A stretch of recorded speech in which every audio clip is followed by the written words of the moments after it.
Bom dia. Hoje à noite serão eleitos os novos presidentes da Câmara e do Senado. Deve ser o Arthur Lira na Câmara e o outro Rodrigo, né? Já não é mais o Rodrigo Maia saindo, o Rodrigo Pacheco no Senado. Tudo indica que, né? A gente vê aí o noticiário do dia, já estão reconhecendo que o apoio de Bolsonaro decidiu a eleição na Câmara e no Senado. O pessoal da mídia põe Bolsonaro como a medida de todas as coisas, depois se queixa da influência de Bolsonaro.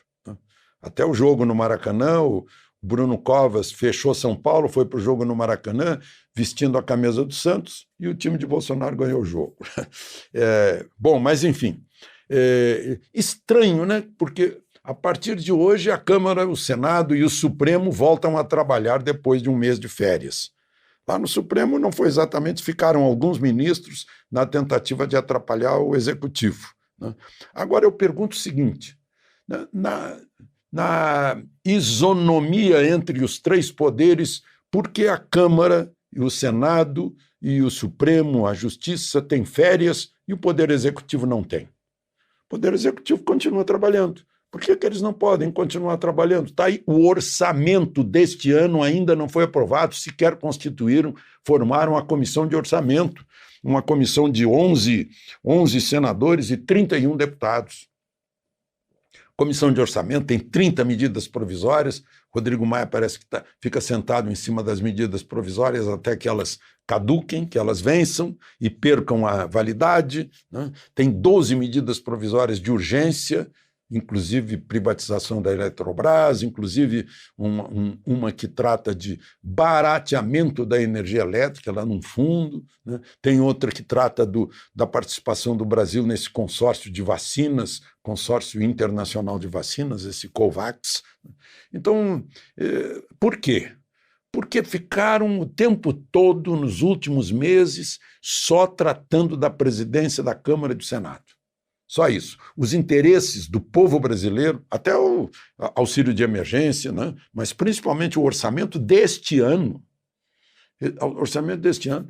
e medidas provisórias necessárias para voltar a reequilibrar as contas públicas, né? As consequências legais da pandemia, isso ficou tudo de lado. A maior importância foi uma questão interna da Câmara e do Senado, que é a eleição da nova diretoria, né?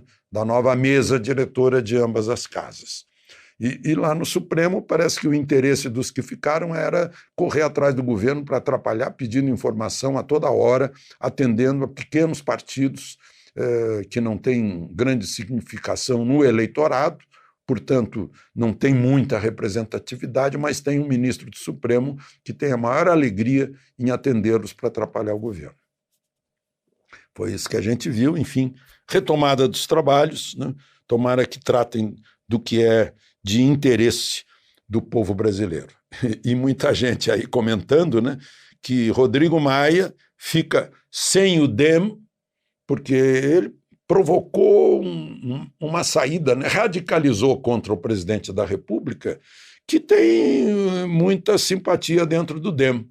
E acabou que Rodrigo Maia perdeu até uma boa parte do DEM. E perdeu o avião da Força Aérea Brasileira que ele tinha direito como chefe de poder. Agora vai ter um problema sério para chegar no aeroporto como cidadão comum ou como deputado e tal, e viajar num voo comercial de carreira normal, como todo o eleitor e pagador de imposto costuma fazer, né? Aquele que tem dinheiro para poder pagar a passagem aérea. Vai ser uma mudança muito, muito importante na vida, principalmente do João, Rodrigo Filinto Ibarra Epitácio Maia. Parece que quem o ajudou a afundar foi o João Agripino da Costa Dória Júnior, né? Ele acabou estragando o candidato dele, que era um bom candidato, né? Mas forçou o candidato a assumir certos compromissos que afastaram o seu eleitorado. Enfim, hoje temos novos presidentes da Câmara e do Senado, e como a gente sabe, na ordem de substituição da presidência da República, se o presidente e o vice estiverem viajando, estiverem fora, assume a presidência da República o presidente da Câmara. De Brasília, Alexandre Garcia.